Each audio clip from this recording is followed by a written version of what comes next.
So I understand him not responding. It didn't hurt our relationship whatsoever, but it just felt nice when we were in Sierra Fest in Houston for him to like stop, take the time to come over, and he gave me a hug, and it was like a real like moment. It Genuine felt, hug too.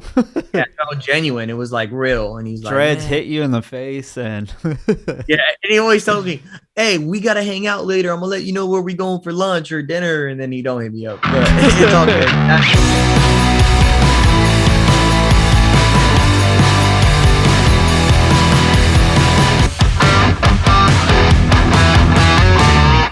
all With right, what? and we are rolling. Yo, what's good? It's been about 2 years since we started this. Last time we talked to you guys, Mr. Beast was being a psychopath. Now he's been confirmed to have his own Squid Games. He's a psychopath. That's not actually what we're talking about, though. I'm sorry, I'm going on my rant. But what's good, man? How you been? I've been good. You've been good. That 2 years, so much has happened in your life, and I you've been know. good. That's I where we're starting. no names, but I have a daughter. So Woo! that's been a blessing. And yeah, man, we were interrupted a second ago. We started the podcast 10 minutes ago. Then had to completely restart, and we were I mean, talking. We weren't we're talking about technically Mr. Beast though. we're an hour we're an hour into starting this, which is like kind of how this always goes. Something always happens, but we're Technical here. issues. I might have a little lag. Just bear with us. We're just happy to be back. Man, Sole purpose. you should get one of these. It's actually kind of been a lifesaver for like USB cameras. How much is that? 159 or something. Yeah, you see, I'm trying to get a wife. No, I can't even say that. Like I spend my money on music because like a huge opportunity will come up and I'm like, I can't miss it. And then I spend it. Yeah. Or I'll get gas now that Joe Biden wanted to make it like $30 a gallon. So Yeah. that's what's changed. A lot has changed since we last spoke. But the economy is doing better than ever. Oh yeah, it's A1. According to all the officials, the economy is booming right now. I think Did that you see the lady talk about trying to keep what's it called, the press secretary or whatever of the White House? What's her name? I cannot think of her name, but she's the black lesbian lady that is the press secretary of the White House. I used to know it. I haven't been on like social media in like I want to years. say her name is like Kieran or something like that. Anyway, she was talking about how like they kept asking her like, "Oh, is Joe Biden like going to run? And if he is, do you think he's in the best health to run next time?" And then she's like, she was talking to Don Lemon. Don Lemon was actually asking the tough questions, and I was like, "Whoa, this is the first time I've ever heard him like Was he really? press down on his own side, his own political side." And then she goes, "Don, I could barely keep up with him. He's running everywhere. I can barely." And then we're like everybody sits back and's like, "Really? You're like 30, 40-ish years old and you can't keep up with like an almost 80-year-old?" That's funny, dude. What's Yeah. what's even more funny is the fact that Joe Biden found a way for okay, he's our most popular president, right? That's what he was like known as. Yeah, I mean, But here's what technically because of all that, he is the most popular president. that's true. But here's what happened. After 6 months of them posting Biden doing speeches and fumbling, saying the N word by accident, he ended up getting so many dislikes that people were like, hold up. There's no way that this is the most popular president and he has the most dislikes. Like, obviously, nobody likes this dude. And so Right. YouTube was like, you know what? We're just gonna get rid of the dislike button, which helps creators. Sorry, which helps creators because like I I want to don't know think if my so. videos are bad. You don't think that's the reason? Oh, you're saying it helps creators to have a dislike button? I think so. Yes. Yeah, no, I think having criticism in general, disliking and liking videos is like it heavily relies on like what people actually think. And if you're getting heavy criticism on stuff, I understand that there's like groups and communities of people that do it and say like, hey, we're all going to do this to this person's video just to That's attack them. But that also kind of shows the shiftment in the in certain communities. Like, who cares? Like, I'll have a bunch of dislikes on a video. Does it really affect my video? yeah. No. I mean, in that context, yes. But if I'm posting something that's just corny, I like I don't you call even me think on some corny. YouTube's algorithm is working straight off the likes and dislikes. It has to I do don't. with Well, I don't think it's really for. I don't think it's really for the algorithm. I think it's for the creator itself, that himself or herself. right. And that's what I'm saying. Like, it helps to know like, hey, well, for one, I was attacked by a community. Two, I was really More disliked in this analytics, video. Yeah. It's the more information we get, the better, you know? better. Yeah, that's even better. Like Yeah. I want to know if like I recently right now I'm doing a vlog and a vlog series, and I want to know like, is this doing good, or are you guys not feeling it? That way in the future I can go and do something that's more entertaining and stuff like that. So I miss it. I miss the dislike button, but Yeah. we couldn't expose Joe Biden I like mean, that. you could see it on your own videos, yes, but Oh, other can you? I didn't know that. yeah, you have to go into your analytics and you could see how many people disliked a video. You could actually, I believe, if you're a creator, turn on the liked and disliked on videos and see if something got liked or disliked X Oh, amount of times. Like, if you want to go to like the White House's videos, you could see how many times it got disliked. But oh you wow. have to like, it's like a must turn on feature. Okay. So I Yeah. guess my point is disproven, I guess. No, no, no, But no. It should be a default is my issue. It should I be the agree. default to turn it on. It like, you shouldn't have to turn it on. It should be on, and then if you're so offended in your own likes or dislikes, you should have the opportunity to turn it off. You shouldn't have it taken away from you and say, "Hey, if you want it, just ask." You know? Right. That makes sense. Yeah. Well, bro, man, I had a crazy 3 weeks. Like I think the month of May, late May to early June, I went to Holy Smoke Festival. That was amazing. Yeah. Then I went to the next week, Sierra Fest. That was amazing. And then I closed it out with Glowcella, and I got to perform. Can you give a description of like what these events are and what cities they're in? So, of course, Holy Smoke Festival is kind of like the first, it's not the first, but it's kind of the first big modern Christian hip hop festival that's on the East Coast, run by Right. Indie Tribe, No Big Deal, John Keith, Mowgli the Iceberg, DJ Mike. Which I would say from experience, it was in the past, because I've gone to a lot of like festivals and Christian festivals and stuff.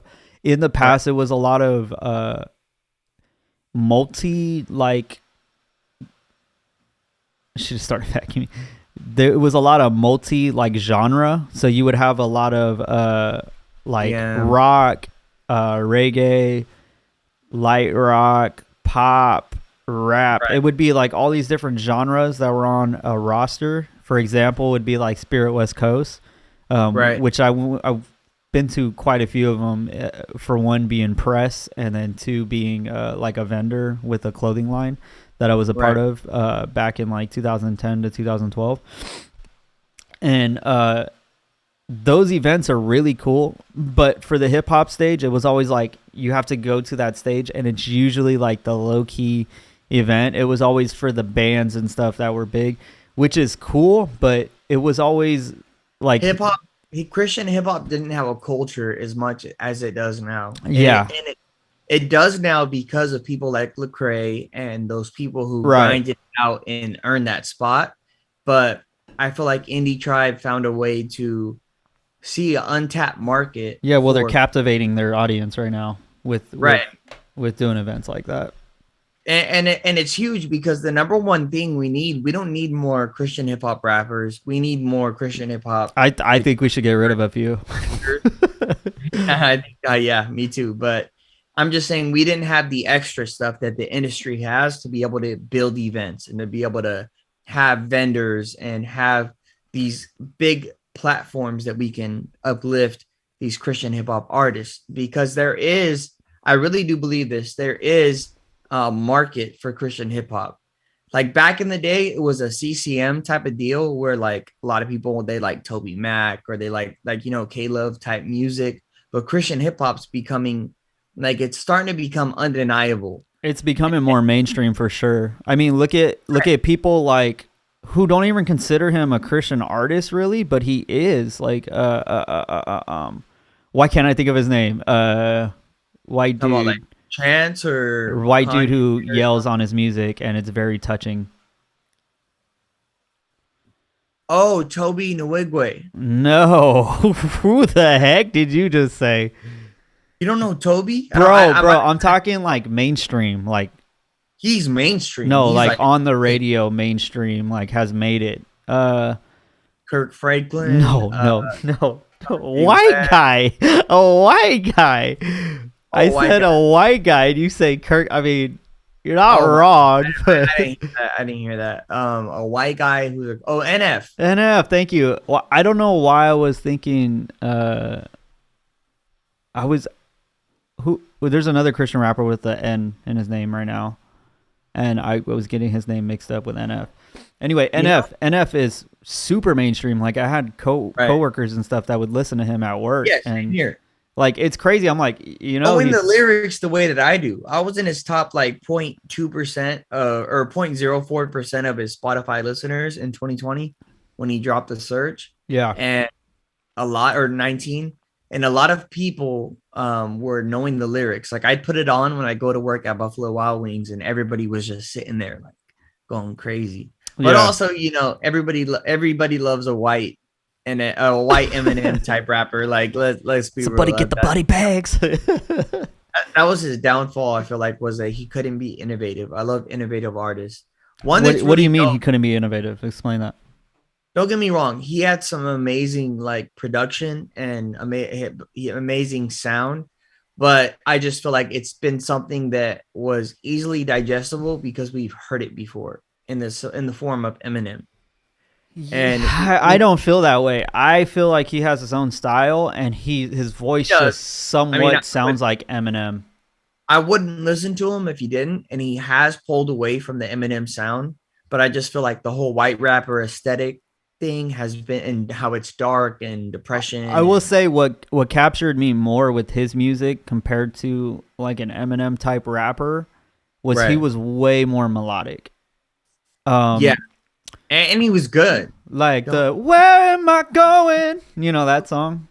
oh yeah, yeah, yeah. Like he's singing, like he could sing. Dude could sing so good. And the fact that he would cry on records and be so vulnerable to Yeah, just and he has a crazy story about his mom. Like that's another right, thing too. and he's using that to bring people to Christ in his own roundabout way, rather than it just being like upfront. I hate to Um, say it, but a lot of people have like the "my dad did this to me" story. You know what I mean? Not a lot of people have the "my mom did this to me," and so that's like different too. Like that's your mom's like the nurturer, the one that you love. yeah, and There's that's where kind of people tap in. They're like, dude, he is missing a big piece of his life. because we all out here without dads, not you, but like there's a lot of people without dads, and so like we can relate to Yeah. that and be like, yeah, I know that story. But to think like, man, what if I didn't have my mom? That's a whole different story in itself. Like There's that's a song that our youth group did where it back in the day, well obviously when I was in youth, our youth group did a song with our youth pastor, and they pretty much made a beat and then sampled our lead pastor uh doing a topic of "Where Are the Fathers," and it's a whole message. It was so dope, dude. I should send you this song because that the main one you always tell me about? Terrence. No, what's his Oh, the name? lead, Pastor Godot, Philip Godot. Oh, it was Godot. Oh Yeah, wow. yeah. Oh, dude. Nehemiah's dad. Anyway, but no, he had a message of called "Where Are the Fathers," and the song is super touching, but the message was more powerful than the song, but the song was just good as well. And part of the song, he's saying that any uh what is it? He says any male can become a dad, but or he said any dog can become a dad, but any real man becomes a father. So it's a pretty Mm, cool song, but yeah. that's fire. Yeah, I got to I send I you don't that. I don't want to move on from Holy Smoke just because I want to explain the fact that Oh yeah, go ahead, explain that. not only was it an event of a bunch of mainstream Christian hip hop artists coming together and throwing a festival for the fans, it was like a 3 day like thing where they knew that a lot of artists were gonna come and they brought them in so that they could learn the business and learn how to grow. So for them, it was really about community and about not just their event, but building up future events and inspiring future artists to do this the right way. Whether modern day the modern day way to build is like TikTok and stuff like that, or the business side of things. There was classes to teach these young men how to actually do this and do it right, and straight up letting you know, like, look, you don't deserve anything, because the real truth about growing and becoming a man and becoming your self-made is no one deserves you anything. You're gonna have to fight. You're gonna have to have those days where you take L's, but you have to learn from those L's and learn how to do the business and learn how to not get cheated and stuff like that. And so Right. they really, and I want to shout out Erin because that's Aaron she who? Erin Knight. She took the time to really invest in these artists. She could be really cutthroat sometimes, but she's honest in a way that is helpful. Sometimes you need that honest truth. Right. Same thing with No Big Deal. No He Big really Deal is the GOAT, bro. Like he he is said such a good hip hop artist. he's so amazing for one, and he left his label. He left his label, did it independent, and then told people, "I'm going to show you how to do it yourself." And Right. they're honest. They're saying sometimes labels are necessary, but they really tried to help build the community. They made it about building community more than just having a dope show, and it made the show 10 times better. And I got to see everybody, man. Like Miles was there. It was like a homecoming. Like it was fun. Yeah.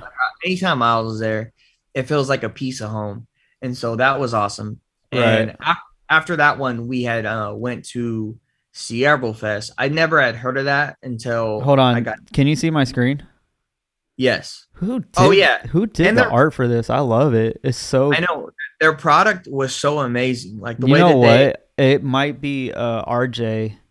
I I got wouldn't it. I wouldn't doubt it was RJ who did this. You know RJ? I do know RJ. Yeah. Let me It's a see. little wrinkled, but this is one of their merch. I'm not sure if he did though. I'm just saying it looks like it would be his style. This I got doesn't look like his I, style I though. got I got this for going. Where's it at? Let's see. Where's the mic or the camera? I can't see myself. Oh, hold on. Boom, there you go. So right there, and then you could check the back. They put effort, Yeah. and then you got all the artists. I thought that was did someone sign it? Someone signed it. I didn't ask anybody.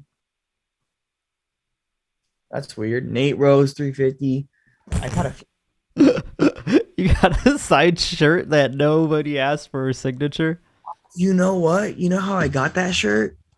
So I bought Natalie one instead of myself, and then somebody I was with my boy Tuvi, and he found one on the floor. And you snatched it off some little kid's back? Oh, no, no. He picked it up and he took it back to the station, and they're like, "Oh, if they come back asking for one, we'll just give them a new one." And Yeah.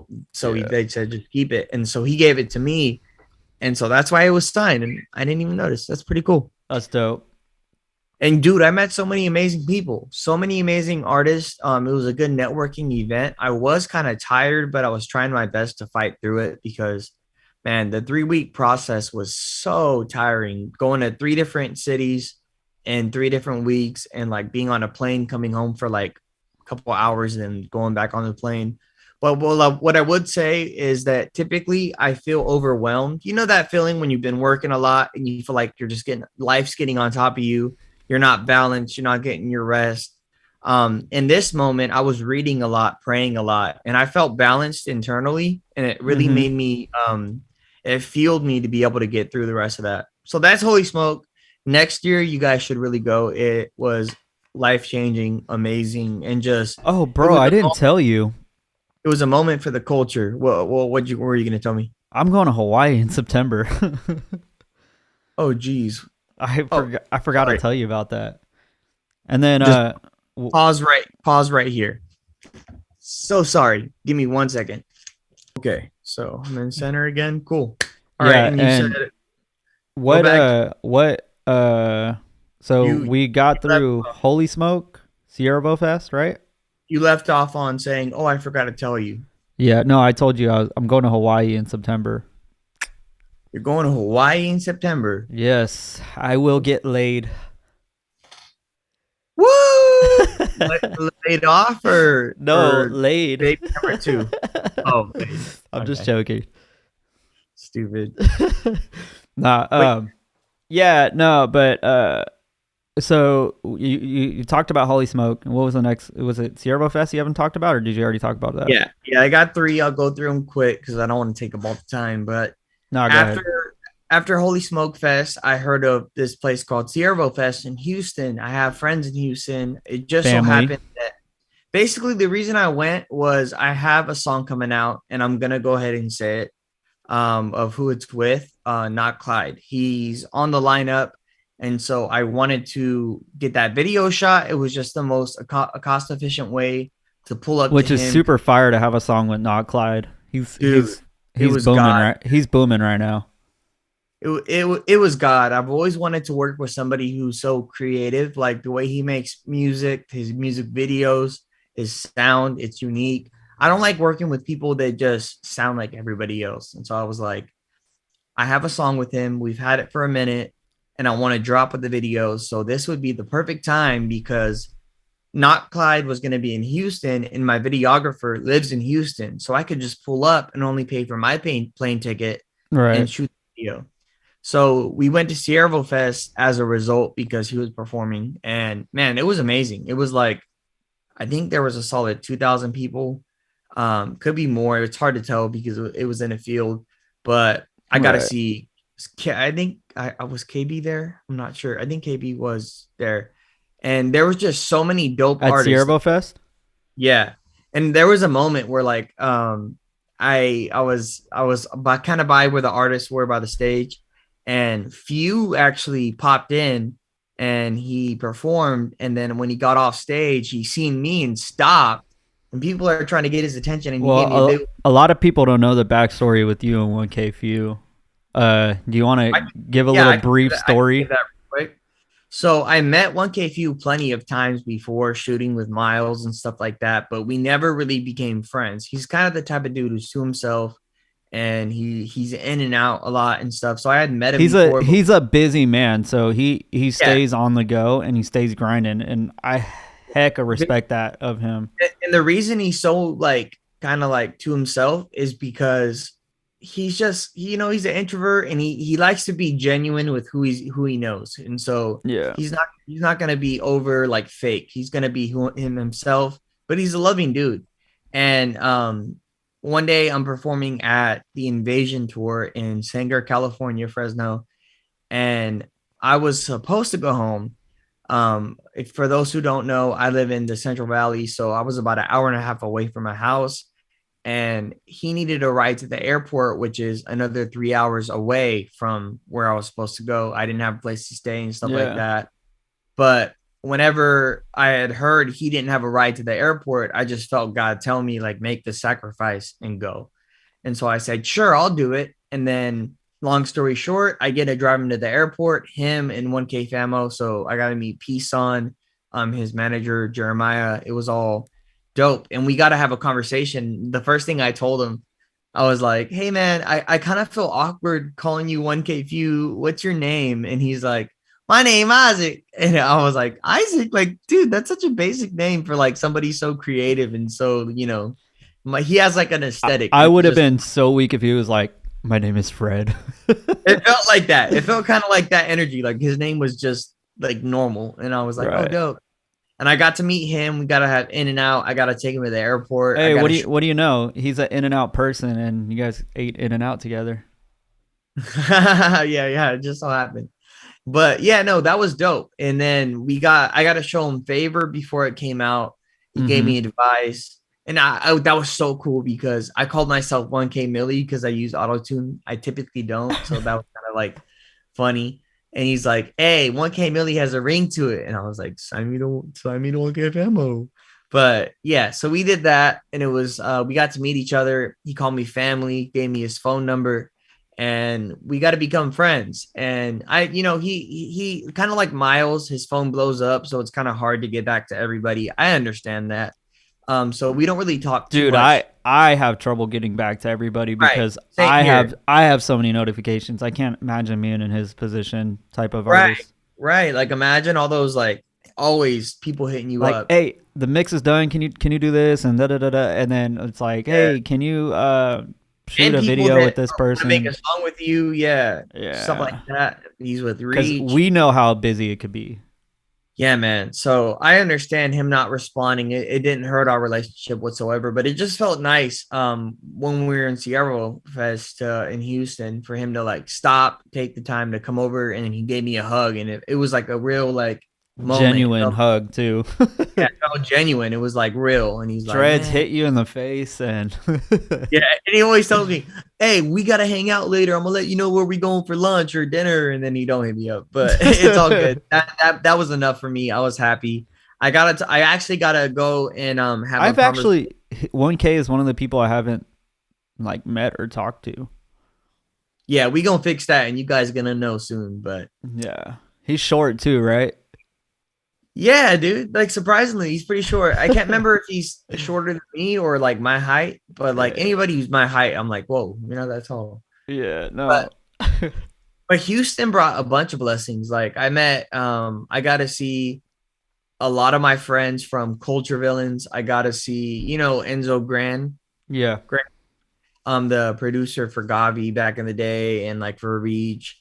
He is a good old friend of mine from my friend Cam, and I got to talk to him. I got to talk to Romar Jesse and just chop it up. Swayze, a lot of artists I got to get to know. I haven't And then, met Swayze yet, but he's definitely somebody I would like to meet. oh, dude, he's so funny, dude. You He's I know he's funny and everything, but I also want to pick his brain about like I would love to podcast with him because he's somebody that was able to navigate his space in high school. Like that's Right. wild to me. Well, I was there with the day that like everything changed for him was A3C. He put in a live submission for one of his songs and everybody loved it. They gave him a slot on the show. And from then on, he's just been Oh, going that's up. right. You were there for that. I got to see it all happen. And I was like, wow. You were with And Miles and everybody at that time or what? yeah, at that time I was with Glow Crew. Well, at the time it was called Glow Crew before it was Glow Nation. And we were all just, we rolled together. And Miles was waiting for my song to be played, but it never got played because I didn't realize that I didn't update my PayPal account. Whoops. But yeah, Swayze was there. I got to see That his was the song. reason. Yeah, that was the reason. But I got to see Swayze do his thing, and then he was gonna perform that day because they gave him the slot. I gotta give him some advice. But I love this trip because I gotta have an intimate conversation with him. I found myself really just pouring into other artists spiritually, like, hey man, like how's your walk been? Let's be honest. And like I talked about my struggles at their age and like how hard it is to get in your word and to make sure that you're having an intimate relationship with Jesus. Which Not just like how old are you now? now I'm 24 years old. I'm an old hag. I'm about to be 25, which is crazy because you were like my older brother when you were 20, my age, 24 to like now. And so it's crazy, but it feels good to be able to give back to the community. Yeah, I was already married by your age. I'm working on it, AJ. It's coming. I found me a queen. All right. But praise God for that, by the way. But it was cool. I found myself being able to pour into people and being able to What did Andy Mineo say? I call that fine by me. call that fine by me. Oh yeah, I love that song. That lyric is so good. No. But what was also cool was besides pouring into the artists, getting to know them a lot because it was such a big event. I could go and just talk to everybody. I got to talk to Mhm. Hovey too and stuff like that.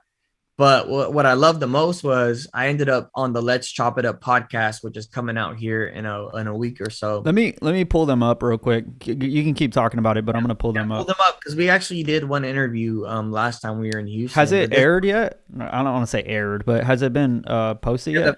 the first one did with me and Zach, but this one was cool because it was just me. Because Zach, you interrupt me every time I was trying to give it. He talked for the first 15 minutes, and then I finally like hopped in. But I'm just happy I was even in it By the because way, before I show this, I want to pull up this little. there we are. Why do you look so short compared to Zach? I do, huh? Probably I'm leaning over, or I'm I just feel short. like Zach's not that tall. He's not that tall, is he? Nah. Let me see. Yeah, yeah. This is the first one. This is part of the 24-hour drive when we ended up in Houston. Tell me a little bit about Let's Chop It Up. So on the right, you got my boy Mo. And then on the left, you got my boy. What does he go by? I feel like he has a Like a handle. yeah, what is it? Oh, it's Whiteout. He goes by Whiteout, like Whiteout My Sin. He used to be a DJ and an artist before he got saved, went by Whiteout, and now he goes by Whiteout My Sin. He should go by And Milky. I'm just kidding. what I love about them is these Did just you even hear what I said? yeah, it just hit me. Look at though. Look right here. Go back. Go back to Real their video. life, real talk. Let's chop it up. They have a good format. Go back to their videos real quick. I want to show the people something real quick. So what I love about these people is like if you look at their interviews, they'll go from someone like Tommy Royale. Mikey J is kind of just starting out, but they'll go from like big name artists. Right here, you got No Excuse, my boy Noah, Ambassador. That's an OG. Yeah, They'll go from super OG. they'll go from big name artists like A3. Shout out A3. They'll go from big name artists to little guys or guys that are on the come up. They got Mike Servant. Jesus Christ. He lives in my city, man. We're gonna link up soon. Yeah. Funny story about him. Remind me about him because I got a funny story about something that happened. But yeah, like they'll go from these big artists to like people like me, still on the grind, still growing. And I really love these guys. These brothers really care about the gospel. They do a lot of outreach outside of this. All you see is this, but in reality, they have fundraisers. They're out in the streets. They're preaching the gospel. They're going to men's homes. They're legit. They're legit, and they're so welcoming. They give you a soda. I got a T-shirt from them. I got a mug. Like every time I go, they give me a gift. It's just so Yeah, nice. that's nice. But as you can see here, Zach's just talking the whole time. That's lovely. But this new interview, I do have a question, and obviously don't get detailed in this question, but is this at a house or a it's actually at a studio. It's in really? it's in a big building. That's Yeah. dope. Yeah, this is why I want to move to Texas because stuff like that is cheaper over there. You go like 5 floors. They have like 5 rooms, and yeah, That's it's super that's dope. dope. And when I was last there, a lot of artists pulled up, and we got there was a ministry group that does like haircuts. I got to talk to them. They're going to be on my vlog coming out soon. Nice. I got some promo for my next song, Hispanic with Not Clyde, the one that I was talking about. They also are starting to have like the freestyle, like the sway in the morning, like Yeah, all like right, the Five Fingers of Death. yeah, you can't come in here without having bars, and like they'll bring that up. So Yeah. that's dope. I got to do that, and I love that part. And they gave us a ride because we were Ubering, so they saved us a lot of money. And then Right. Houston, after that, we do Sierra Fest. Super exhausting, so tired because we did the interview in the morning, then we went, then it was just tiring. Next morning, we wake up and we shoot actually the video for Hispanic at the hotel. And we have a cool idea that you'll see when the video comes out, but it's super dope. It reminds me of like how Deadpool breaks the fourth wall. Sorry, I'm a Marvel fan. That's just where my brain goes, but like we break the fourth wall and it's just super dope. So to have a song with Not Clyde, super humbled, and he was super dope about that. Right. Then I get back, right? I get back in town and immediately have work. I have to go to work. Like I get home, I get like an 8-hour period before I have to get to work. Worked for like 3-4 days, and then Glowchella is happening. So while I'm working, I'm also practicing my set. I went to your house, me and you built our set. And Yo, let's talk about that. let's talk about it. So where do we start with that? Well, you came over and you kind of had like a rough idea, and then I was like, let's Right. just simplify the heck out of your idea. Let's just Right. get everything in order how we want to do it, and then just execute it. And we came up with a good 7 minute set. Yeah, because Miles had told us it was 3 songs, but I didn't know he meant in the context of like get it done in 7 minutes and get off stage. And Right. so I was like, okay, well, I'm gonna pick the best parts of my music. And I didn't want to perform just like old stuff. I wanted to perform new stuff. You know, we've done Serious, we've done like Bite, we've done the whole Villain and Project. So we wanted to move on to what we got coming out next. Cause there's a whole whiteboard behind me that has everything. Like Right. we got the Oh, year where'd you plan get that idea? also from AJ. A lot of my Hey, if responsibilities. you don't write it down, it's not happening. That's 100% true. You should. I actually right here. That's my weekly write down. So like my car stuff, my laundry. Like if you don't plan it, it don't happen, and that's so real. Like if you don't be like, okay, tomorrow's my day off. I have to get this done by this time, this time, this time, this time. It doesn't get done. At least for me, and so that's been life changing for me as Right. well. But yeah, so we started getting the best parts of each song. And I love when me and you get in the studio. It always goes way longer than we plan. Well, for But one, there was a song that wasn't even done that we kind of got done I that believe night. there was 2 at the time that weren't done. Could the beginning one, the first one wasn't finished. Yeah. But it And was then good enough to where we could just get it in. But I didn't right, work on that song. That's what I'm saying. The right, other one, right, exactly. And so the other one came by accident because you were editing, I believe it was Favor, and Levante has this part where he's like, Holy Ghost fire be lit. Ooh, Holy Ghost fire. And then like we doubled it by accident because the first part of his verse is simple. It goes, Holy Ghost fire be lit. Ooh, trying to get him sight when I spit. I can't stop, won't quit. Trying to snatch on my bros at a pit. But we were trying to cut that obviously because I'm not in that. So we're not gonna waste 7 minutes by me rapping someone else's verse. right? But he's like, hold on. And he doubled it, like, or quadrupled it. And it goes, Holy Ghost fire be lit. Ooh, Holy Ghost fire be lit. Ooh. And it was like the perfect transition for whatever the title of the next song is that's coming out. And and we just did a little part of the rap and it came out great. It was one of the highlights of the track of the whole performance. And yeah, so we got that done. Then I went back to work and I was in between going to work and getting and practicing my set. I was also going to my old church. They had opened up for me the place while it was closed. To That way I can practice. to practice. That way I can get on stage and hear, just in case I can't hear myself. We tried a bunch of different like versions. Plus, I was trying to build my vocal cords to be Right. able to yell. And I was running, going to the gym, just kind of like work, work, work still. No day, no, I still haven't had a rest day in 3 weeks. And then Glowchella comes, and that was a whole thing because my girlfriend lives an hour away. I had to go pick her up, bring her back here. Then her and her sister crashed here. We go get up in the morning, we go, and we thought that we thought it was going to be inside. This day's like 105 degrees. Now we're on the Glowchella day. It was like 105 degrees, and we find out that we're performing outside before the event technically starts. We're going to be like the openers, which was an adjustment, but it eventually ended up It's working a out. it's a learning curve for Glowchella for sure. Probably not the best Right, idea to do an outside stage. right, Like I right, get that people are still waiting, but maybe just have it to where all the lights are on or something and you're performing inside or right, something like like that. And it was made very clear that this is the first time.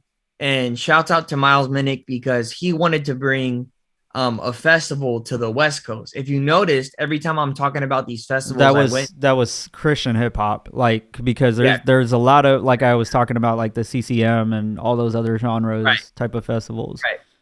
And if you notice the Christian hip hop festivals, even the one that I went to in Sierra, it mainly at the end, it was the main event was a worship thing. So it wasn't even like it was almost like the worship event that everyone came for, and then the Christian hip hop artists are before, even the big names were before. Right.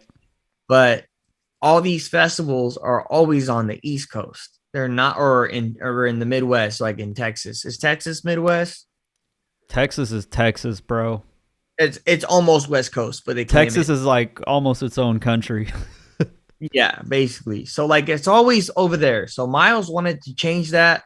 And then he also wanted to make it in the Bay Area because we have so many Northern California artists that are so dope that don't get recognition. And he wanted to build an event where he had those artists and he had the big name artists coming out to be at this place. And it was beautiful. Like it was amazing. It followed through on its promise. It's just that it there were some kinks that could have been worked out a little better for the openers, Right. but that's okay, of course. I gotta perform second. And I'll say all the artists that performed outside push back and give criticism to Miles because Right. And it it's was needed. welcomed. He asked for it. He was like, well, how can we improve? Yeah, Which means he's thinking because ahead. he always he is a does. leader, and any good leader will take the criticism and try to improve it for the next time. So it's a learning thing.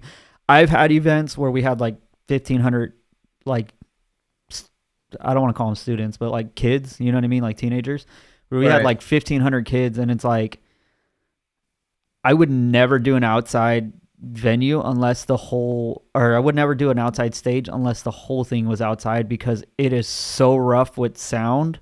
It is so, because what happens in Oh yeah, the sound lost its quality immediately. well, Like what happens inside is that you have the walls to box all the audio in, and when it's outside, the audio is traveling out and not bouncing back off of anything or hitting anything to keep it like contained.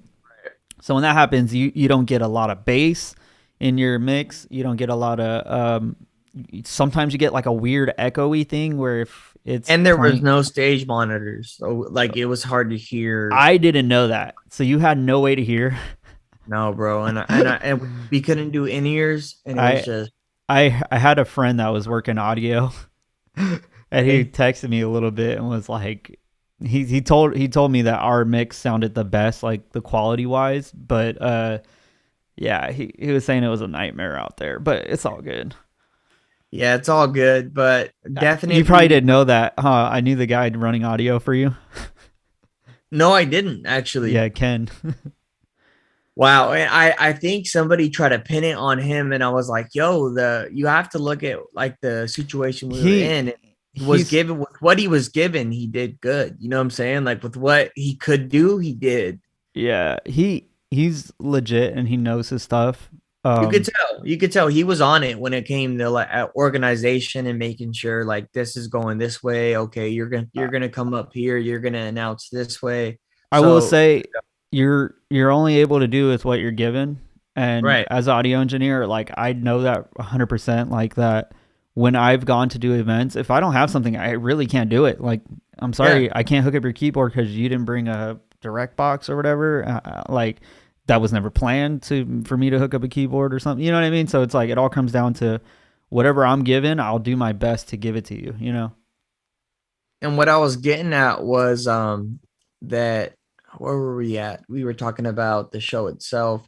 I originally I was going second, and I thought that was gonna be a bad thing, but because it was so hot, man, it was like 105. You're like, get me off the stage. No, it worked out because people were up front um in the beginning, and then they teetered off, even if it was a good set, because it's just hard to stay up there. And I will tell you, when I was done with my set, I had literal, I immediately go to shade, and then my sweat turned to salt. I had actual salt on my forehead. I was like, oh my gosh. So And plus, nasty. in the future, if I had any critiques, it would be like in the beginning, we had, they had the show, but it could have been DJs. It could have just been a DJ playing music because there were so many vendors and there was food. Right now, people were just barely getting started, barely easing in the event. They were getting food, getting shade, getting water, getting going to the vendors, buying merch. Like it wasn't really like a concert. It was like this is the vendor part of the show. So you could have had a DJ playing dope music, Right. maybe even playing the music that's going to be played in the concert, and then have everybody come in so it's focused on just the music, and or at least put there was a place where there was some shade, have everybody go there. But we did it there. They did the main show there. They could have done all of the openers there, and Right. maybe cut out. I get it. I think that Miles just loves so many of his Northern Cali people he's built with that he wanted to say yes to everybody, but it might have been better to cut the openers by like either, I think there was 12 of us or something like that.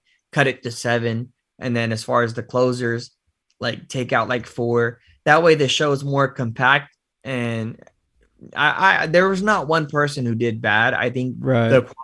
the quality was going to be great regardless. It's just that maybe It's it just was a learning opportunity.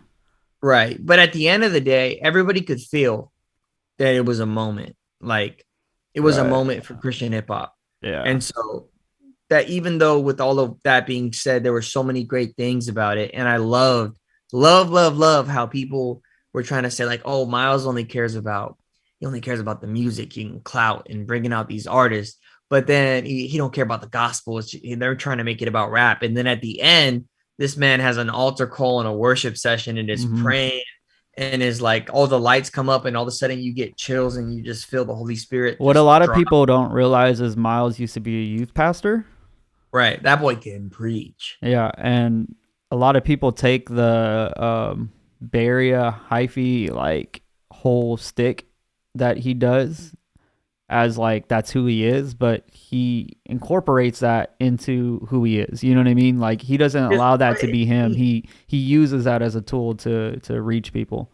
That's the single reason Christian hip hop has been limited, is because they try to make it too much church as opposed to what it is. What it is, it's clean entertainment, something you can trust. When I turn on a TV, I don't trust that I can watch everything with, say, a 5-year-old, right? But Oh, I can. and with Christian hip hop, you can actually enjoy the music and it be the culture, it be everything that it's supposed to be. Like Christian hip hop's not supposed to be church. You know what I'm saying? Like the Right. gospel is going to be said, God's going to pull and draw who he's going to draw no matter what. But at the end of the day, it's entertainment and it's hip hop, and you have to have those elements, or why are you even calling yourself a Christian hip hop artist? You should just be a pastor. Like it needs to be both. Right. It Well, needs to there's have the dynamic to it. There's dynamic. There's content. There's context, flavor. and It then needs to have there's flavor. talent. There's a lot that goes into it. There's a lot of dynamic. And I want to clarify, when I say it needs flavor, I don't mean that it needs to be more worldly or more sinful.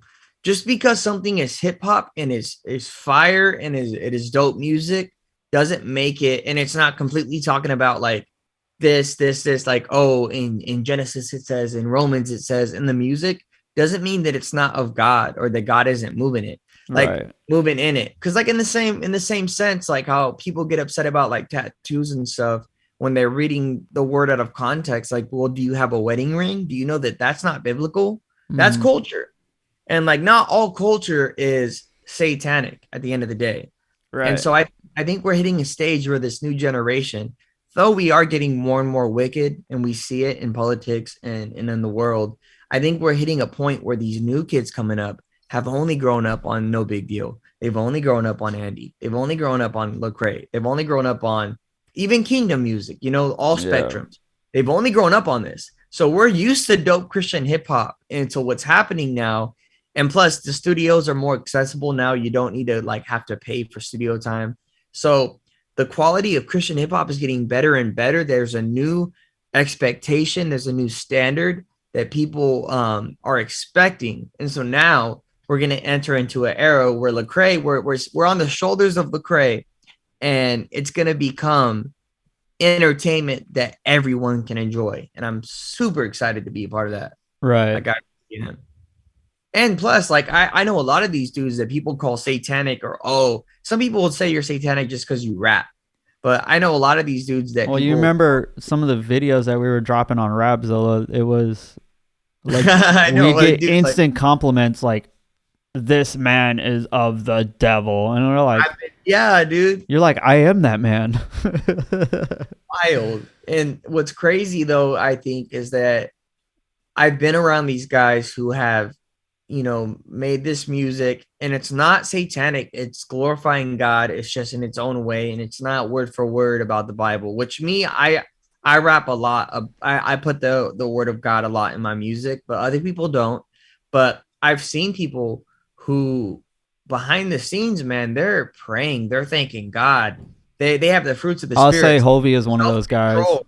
Hovey for sure, for sure. When I first met Hovey, like immediately, just the Holy Spirit was just like flowing between us, and God was in the conversation. And like these guys behind closed doors, not all of them. It's very disappointing. Also, like there's two spectrums to this, but there's a lot of good men of God. None of us are perfect. There's a lot of good men of God in Christian hip hop that we judge, that are out there in the streets, and they're not going to tell you about it because that's not how God works. God says to do it in secret. We work in the shadows of his glory, because when God sees it and you don't, that's when he gets the glory. But whenever we're over here like, oh, I went and gave, or I went to this mission, or I went and preached, those are the ones who are wicked. You see these pastors who are cheating on their wives and doing stuff like that, but because they're every Sunday, they're up there giving some preachy message, you're like, oh my gosh, they're giving a sermon, they're a man of God, they're following. But then if you were to see them behind closed doors, they ain't living out the life. But if you see these other Christian rappers who are living it out behind closed doors, and they don't need your approval. So it's really it doesn't matter, but it's gonna start getting exposed, and God's gonna move through it. But also, Christian hip hop needs some adjustment as well. Like some of these guys that I met behind the closed doors, I was very disappointed. But at the same time, I'm not, because we're human. Like what do you expect? You get men into a room, you're gonna find flaws, right? Like we all have fallen short of the glory of God. That's why I wanted to start the year off with my song "Ugly," because it's not about us. It's not about our worthiness. It's about Jesus. It's just about Jesus and what he's done. Right. Yeah, man. People tend to forget we live in a very secular world.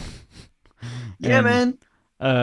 Yeah. And is a doctor bad because he does heart surgery, saves a life, and saves your mama's life, saves your grandma's life, but isn't over here talking about Jesus 24/7? God uses so many different things. He's or not even if he's an atheist, you know what I mean? God can use that bro. person to save lives. Like if he gave him the ability to, I would like for him to be a Christian, but it's like, At the end of the day, God is sovereign. yeah. And so everything you see, God is moving.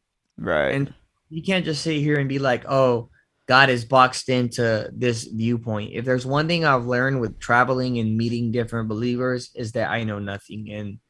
And like, you can't assume that, don't get stuck in your ways. Yeah, like my girlfriend, I love Natalie, but she lives a very, closed off life with her family, where she's not out in the world as much as I am. And so she thinks the world is one way, when in reality, there's like 10 different ways to get to one point, if that makes sense. Right. Yeah. And so like, people live different, but it doesn't make it wrong always. And we got so many like woke Christians these days too. Like, Progressive Christianity is horrible. It's toxic, bro. I don't have the button for that one. It's not even Jesus. Oh, we have the toxic button. I forgot about I don't have any of that anymore. Oh, we're going to come up with some better stuff. Yeah. But yeah, dude, the progressive Christianity, I don't understand it. Like, I get if you're left leaning or right leaning, but the extremists, as being a Christian, like, you go against everything that you preach, or you like I don't know, for instance, like who was it? I think it was Nancy Pelosi took communion with the Pope, and we're not Catholic or anything, but clearly we both, like, I would say religions believe in the Bible, you know what I mean?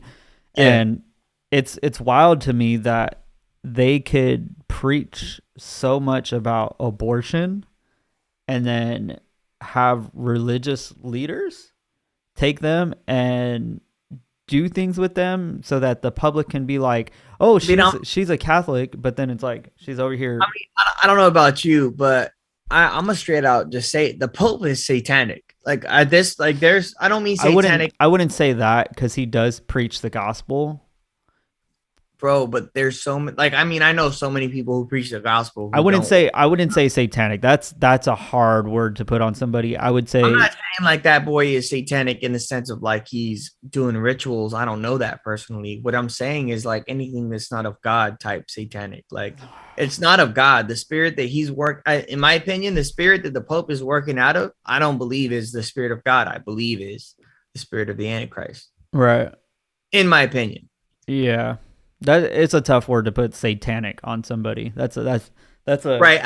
I guess I'm speaking. that's a pretty hardcore word. I'm speaking more so in the sense of like because the Bible doesn't really have between two believers. I wouldn't say this out in the world, but like between two believers, the Bible doesn't really have in between. Like whenever John the Baptist, I was reading yesterday, talking to the Pharisees, who were the religious leaders of the time, who weren't following God, he called them a brood of vipers, and you would be maybe like, oh, that's a big word to put on them, and it's like, well, that's what they were. I mean it in the sense of being a believer and understanding there's no in between. I understand that maybe on this podcast talking and saying I will say satanic this.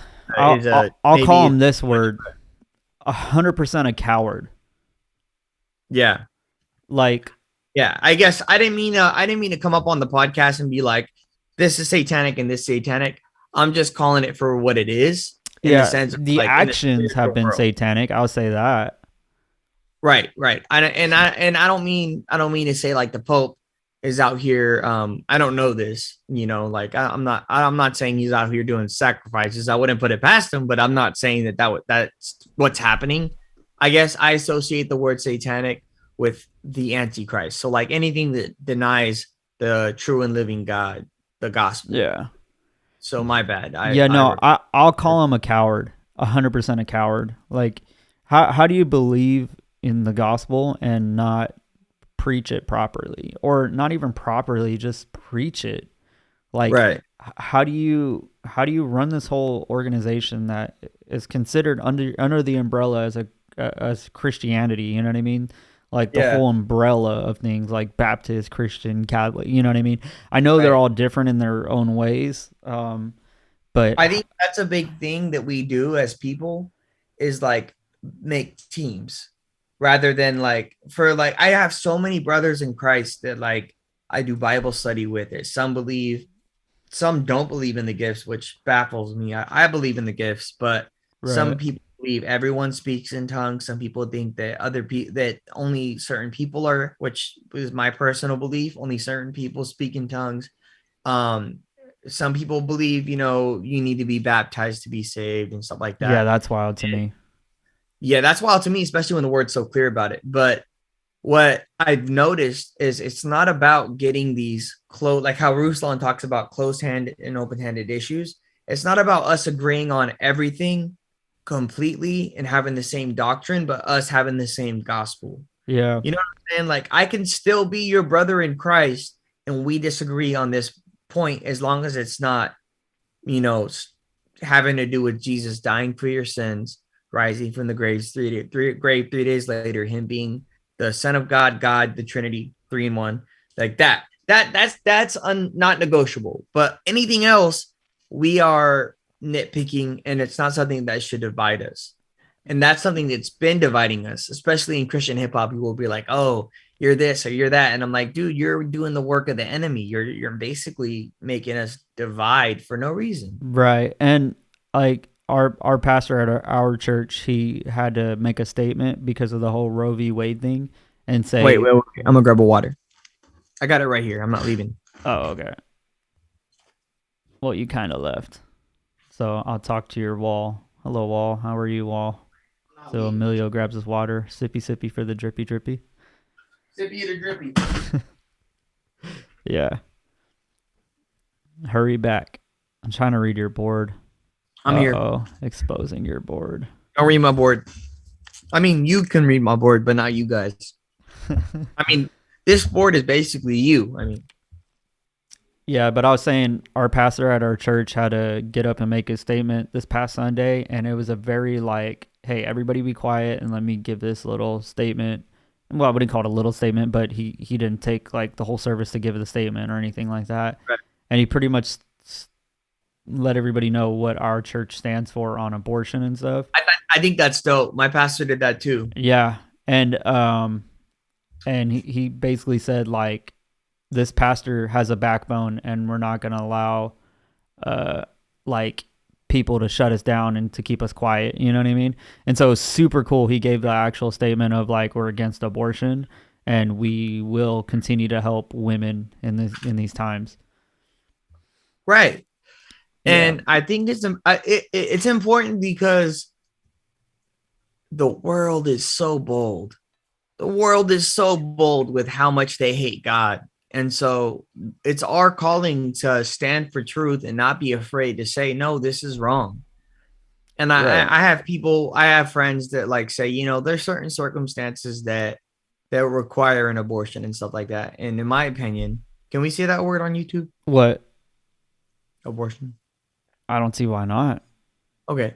Um, I personally don't think there's ever if you're gonna classify it as like sometimes it's wrong, the reason you would classify it as that is because you're calling it a life. Mhm. Uh, you're calling the person a life. And so, and if that's the case, no matter how the conception happens, no matter how horrible, which just sucks. And I'm a man, I can't empathize fully with a woman, but I can empathize with life. And I don't think that it's ever important or ever okay to end a life. Like imagine you're not that baby's not in control of how it was conceived, even if it was horrible. And I think as believers, the main thing for us is to adopt, is to because like the foster homes and stuff like that, people grow up rough. Me and Natalie have talked about it with this whole situation going, and I was like, babe, honestly, like I'm down to adopt, Yeah. like Here's the to thing help about be part of the problem, here's to help the not be part of the problem. here's the number one argument I see about Roe v. Wade is that people say like they took rights away from us. That's not true. For one, you could They still gave rights to that child. well, that's not what I'm saying. I'm saying even if you're on the side of abortion, them getting rid of Roe v. Wade just makes it not federal law. Like No, it's not federally acceptable. And I'm a big fan of local government, state government. If your state approves something, then that's what everybody in that local government believes. Or not everybody, but like a majority of that local government believes. And if like a state like Alabama bans or a state like Texas bans abortion or that regulates it those people don't want that there. yeah. And I'm sorry that you live in that state and you want that, but that's what the majority have decided. I mean, same Um, thing with gun control. Like Californians don't want to have guns and they want their schools to be shot up. But yeah. Well, and here's the thing. I heard Wanda Sykes. I don't. You know who Wanda Sykes is, right? yeah, So I heard her talk on a what was it on a somebody one of those late night shows, and she says, "I'm not happy right now because I'm a black lesbian woman, and they're taking abortion away." For one, I don't think she's in any concern about abortions, yeah, and then two, like she's upset because she went on to say that can't you listen to the people? You know what I mean? And she's saying like, hear the people out. Stop making decisions for us. Well, they literally got rid of Roe v. Wade so that you guys can make decisions for yourselves. right. So they're saying, hey, this is not all right to make decisions for everybody on this topic. The local states and local governments should, the states and local governments should make the decision. Yeah, because I don't know. It's kind of crazy. That's why I was laughing whenever they decided. Let me go ahead and swallow this. I don't want to chew on camera. Sorry. That's fine. I could barely see you too.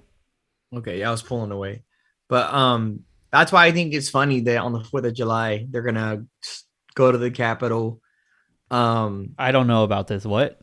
Yeah, that's what Natalie told me. There's like a big protest. Like, we're not going to celebrate the 4th of July because we don't have independence. We don't have our freedoms. But it's like, if you live in California, you can have an abortion. Right. You know what I'm saying? Like, I don't think you truly understand. I think 90% of people just watch what we're told on the news or what we're told by these liberal TV show, like TV companies. Like, or I noticed the average person is influenced by what you hear in movies, what you hear in music, what you hear on social media, and that is influenced by what is allowed.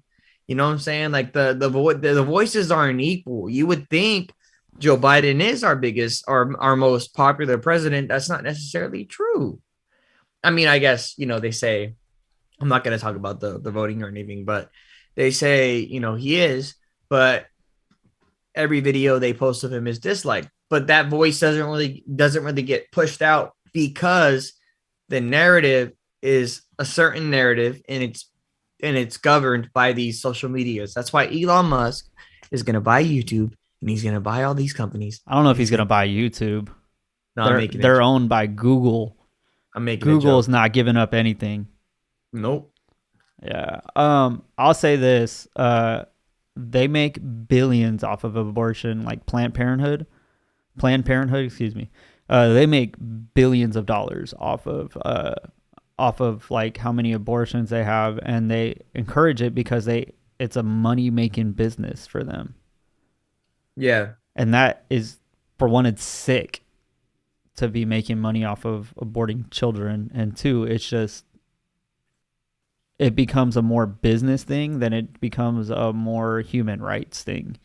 And that's kind of crazy. Do you know Patrice O'Neal? I saw a heck of a funny clip. I should pull this up. You know, of course. So obviously Patrice O'Neal is like one of the best comedians that had passed away not that long, a little while ago. But he was like super funny, super good with crowd work, but he actually had a take on abortion. I found this clip. Hold on, let me pull it up. Please. I love Patrice. Dude, this is so freaking funny because he's just so good at like delivering comedy. Can you hear it or no? I can't hear it. Why can't I hear it? I can't hear it. Yeah, I can't hear it either. Hold on. It's probably because of this. Everybody's gonna see how I'm doing this. Dang it! No. Alyssa, what are you doing? All right. Well, I guess I can't play it. I don't know why. Oh, man. Oh, that's why. Ha ha ha ha ha. That's not why. Can you hear it? I might have a very serious opinion about abortion. I think that's because you're pregnant. It'll bring it down. I have a very serious opinion about abortion. I think that's because you're pregnant. It'll bring it down. It'll bring it down. Well, and then you have Judy. You have Listen. Women who lie about being pregnant. That's the worst thing. This one girl told me she was pregnant. She needed money for an abortion. I'm like, it was about 20 of them. Yeah. But no, this one girl said she needed money for an abortion. And she said, I'm like, how much is it? She's like, well, $1,500. I'm like, well, damn, who are you going to get to do this? A doctor or a hitman? Which one? I'm sure you were really loving and you went with her and you Wait a minute. were supportive. He said he had a serious point. Can we get to it? Yeah, let's try. Well, All right, Patrice. Yeah, let's do that. Go ahead. Why am I the only one that wears the stupid party gifts? You idiot. Yeah. I'm trying. Go ahead. All I'm saying is this. I don't think women should be, they don't have a choice. It's not, I don't believe after they're pregnant, there's one excuse, rape. Other than that, it's not their body no more. It's not your body once you're pregnant. Have you ever been pregnant? No, once it's an apartment. After you're pregnant, it's not. He called it an apartment. God didn't ask you if you wanted a choice to be able to make babies, and he didn't ask us if men wanted a choice to be able to have sperm. We just happen to be able to do it. But the result is not your body. The result is the baby's body. It's the baby's body. It's not your body after you're pregnant. That's all I'm saying. What about health reasons? An apartment. He said, "It's not your body. Your body is an apartment." After that, it's so great, dude. He was just funny, like naturally. Yeah. That dude, he's on the. Would you say he's on the Mount Rushmore of comedy? Mm, That's become like a side passion of mine is comedy. I love comedy. yeah, I know. well, you have like You got Chappelle, you got Bill Burr, yeah, but those are like not even the Eddie architects. Murphy. The architects. Like you have what's his name? Mm, why can't I think of his name? Dude, I'm so bad with thinking of names. Like the OGs. Oh, what's his name? Yeah, the black guy, Mhm. African American. I don't know what's not offensive anymore. Yeah, why can't I think of his name right now though? And he's like one of the funniest freaking comedians in the world. Skinny guy. Yeah. Yeah, no, he's there for sure. He was funny. Dude, Joe Rogan, though, like I know he's not the funniest comedian, but he changed the game. well, he's he's built a pathway for sure for a bunch of Comedians, yeah. bro. Do you want to hear something so funny? What? So I'll start looking at the camera because I keep looking at you. But I That's brought Natalie okay. to it. So we're both believers, right? And I love comedy, but I forget how vulgar comedy is. Right. And you ever get around somebody who like I do watch what I intake, and sometimes I cut off comedy stuffs, but comedy specials and stuff because I just can't, because they always love to talk about like, you know, how God don't exist and stuff. But I like Joe Rogan. I think he's funny. I like his takes. I like the way that he looks at things. Right. And so I was like, man, Joe Rogan's in Sac. I want to go. I met you there, right? I seen you there. I didn't go. I could have swore I seen you there. No, we talked about it though, that you went. It might have been your brother. It was somebody that we both know. Probably, I don't know. But yeah, I took her there and we go. And you ever notice like sometimes you could watch something by yourself and it's funny, but when you watch it with somebody that like you don't talk, you guys don't consume that kind of content together. Yeah. Almost more of an innocent relationship that like you're Well, like, sometimes it's more guy comedy than it is girl comedy. yeah. But also what scared me was the amount of like, yeah, type of dudes that were there. I was like, oh, I don't really fit in with this crowd. But dude, it was so funny. His last special was so funny, but it was just so awkward with Natalie. But she laughed. Like she has a sense of humor. It's just like I let her know beforehand. I'm like, look, this might get a little, you know, I don't know what he's gonna say. I don't know the stand-up special. I want to see him live. Like I listen to his podcast every now and then. I watch all his specials. I want to be able to show you this. And I think it'd be cool, you know, go out to Golden One. I hadn't been yet. And yeah, that was wild. Well, Joe Rogan, I would say from listening to him for years, he's definitely somebody that's more centered in a lot of things. He doesn't really That's what I like about this him. or that. He's not like he's a issue by issue type of person. And he doesn't follow like the Christian faith or anything like that, but he is open to hearing a lot of ideas. And he wasn't always. Yeah, well, I would say he's always been open to ideas, but he used to have stronger opinions on those ideas.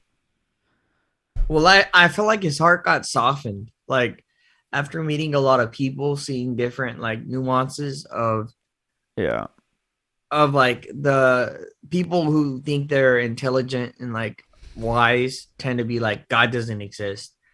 But after having all these conversations, getting over his own pride, he started like kind of being like, well, you know what? If I'm open to all this, like, let me hear this. And like, he started saying, yeah, like, well, I don't know why I said there wasn't a God. There could be a God. And I think that's a big step. Right. Yeah. But anything else you want to talk about? Like, I haven't. Yeah. How come you haven't watched the documentary yet?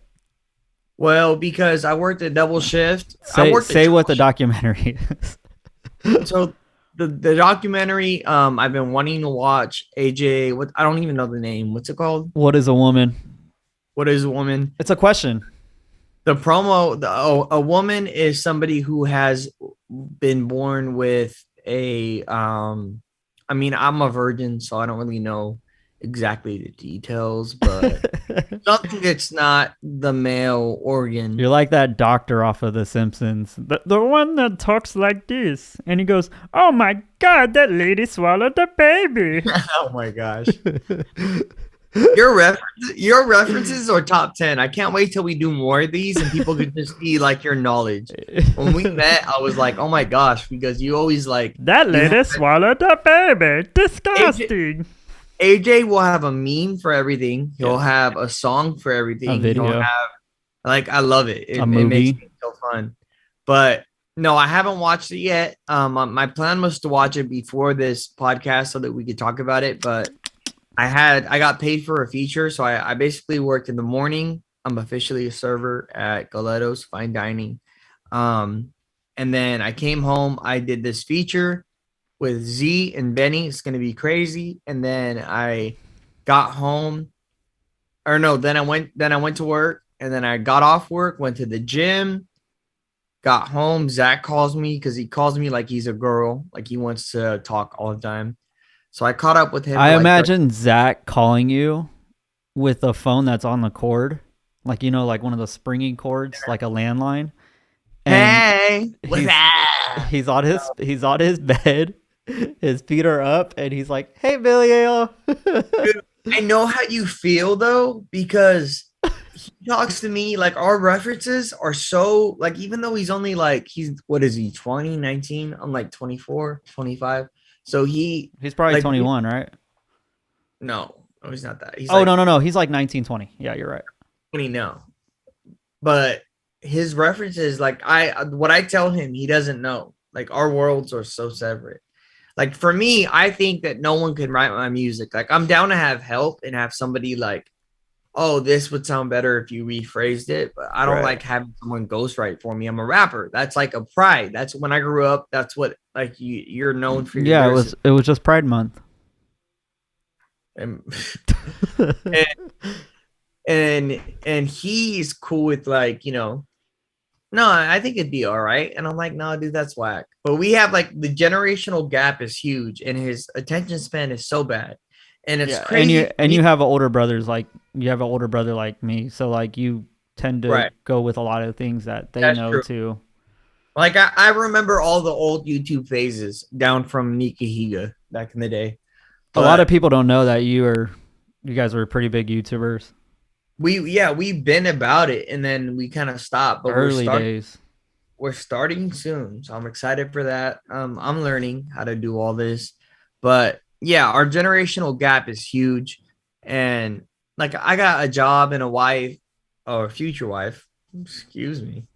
And like I'm focused on that and music, and he calls a lot. And I love Zach. He's my brother. And I prayed for someone to mentor. Which I respect that he actually makes a phone call and doesn't just text. I respect that too. He cares. Because that's not something somebody his age would do. And that's true. It's just that when we talk sometimes, Zach, I'm going to put you on blast real quick. When we talk sometimes, he knows this.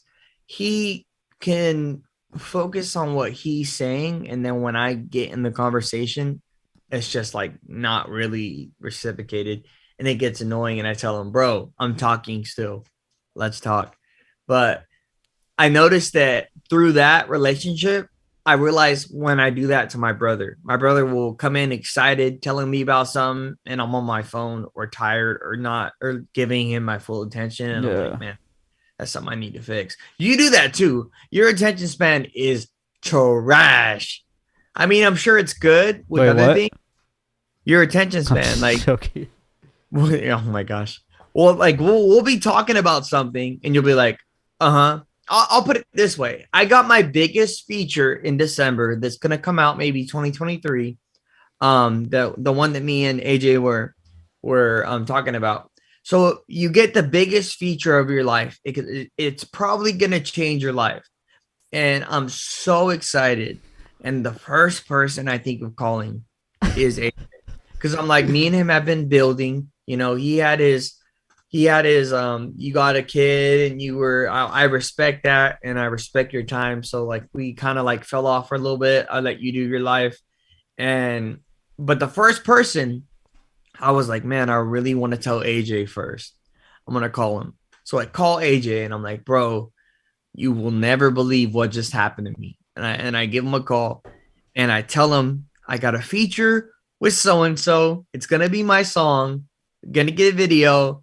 And he goes, oh, that's cool, dude. This YouTube video. And I was like, it's dope. So when we work on this show, I was hurt. I was like, I wanted to react. it's because my mind goes in like 100 different places. Your mind's like mine, so I understand, but it's just like, ah. Yeah. All right. Let's watch. I gotta show this trailer, bro. I needed you to be like, whoa, bro, congratulations, man. You've earned it. I don't hear that from people because I'm always helping people. So I don't hear that, besides from my girlfriend, but it's hard to be like, oh, this is valuable. It always is. Thank you, baby. But it always is, but it's just still like, you're such a cheese ball, bro. Bro, I'll be a cheese ball. I've been praying for a wife. I'm a virgin. I've been saving myself since I was 25. I finally found that one. Like I'm a cheese ball, man. You know what you remind me of? You guys remind me of the Mike Wazowski and his girlfriend on Chnookapoo. Boopy boo. Not even, bro. Like me and her are so opposites. Let me play this trailer. All right, go. Boom. You guys, everybody should watch this. What is a woman? Can you tell me that? Well, you're at the Women's March. You must have some idea. Please, if one person could tell me what a woman is. You are not here for women. We ask you to leave. First of all, this documentary, the trailer does not highlight the crazy parts. They just show some of where he was at during the crazy parts. Are you still there? Yeah. Oh, no. Okay. I was like, wait, where'd you go? Yeah. What is that?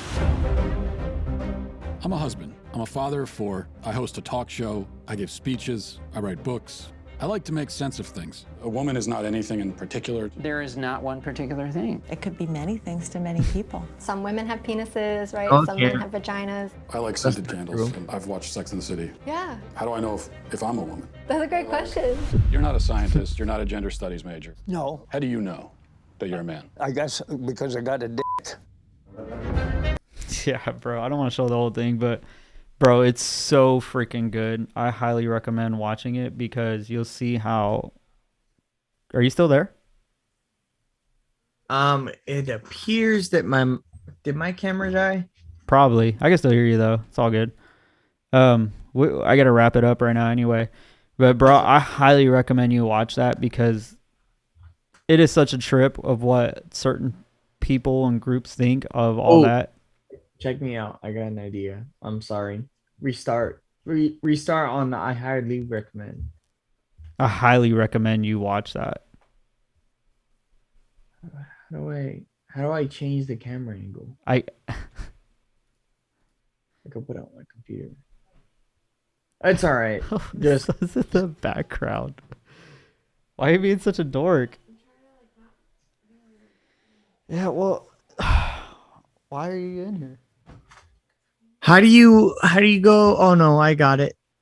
My apologies. I got it. Give me 1 second. Settings, video, change it from cam link to that. And bam. Can you see me? Yep. Okay. I'm back. I was saying that you should watch the documentary, but I think it's a good place to wrap it up. We already did an hour and a half. Did we really? Mm-hmm. I miss you. Yeah. Well, I want you guys to let us know what you guys want us to do with this podcast. You guys want us to react to videos, talk about politics, talk about we're gonna be mainly uploading to YouTube, so go ahead and drop it in the comments what you guys think. We're kind of venturing into some other stuff, me and Emilio, pretty soon into stuff around the music. But we have some pretty cool projects coming out. Emilio's been working hard and actually grinding in the studio, so that's been pretty awesome. As far as like those West Coast events, I know that I can't really say with who or what's going on, but I'm currently working on something, building something right now for Sacramento. And I might join that, Lord willing. Yeah, and but do you want to go ahead and plug your stuff, your Instagram and all that? My Instagram is emilio.sarabia, and I'm gonna go ahead and be dropping a song on the 15th of July. Then 2 weeks later, another song, and basically for the rest of the year, I'm gonna be dropping so many songs with so many features. And at the top of 2023, my biggest song ever is coming out. And last but not least, I'm having a series right now. The story that we told you guys about Holy Smoke Festival, Sierra Fest, and Glowchella. I'm doing a vlog series on that. On top of that, we're dropping a interview with Let's Chop It Up. We showed you guys them earlier. So go peep that. My TikTok going crazy. So you guys can go over there if you want to keep up with me. I post 3 times a day. And Soul Purpose is going to become something that you guys have never seen before. Please support, because this is us trying to build the Christian hip hop community on YouTube. So yeah, love you guys. Love you too. You guys go ahead and subscribe to Soul Purpose Podcast YouTube channel. Subscribe. It was the Soul Purpose Music, but I just, out of consideration for the podcast and just focusing on one thing at a time, had turned it into just the Soul Purpose Podcast channel. So you guys go ahead and subscribe, hit that like button, and we'll see you next time. That doesn't mean we're done with Soul Purpose Music. It doesn't mean it does not mean that. Alrighty. All right. Later.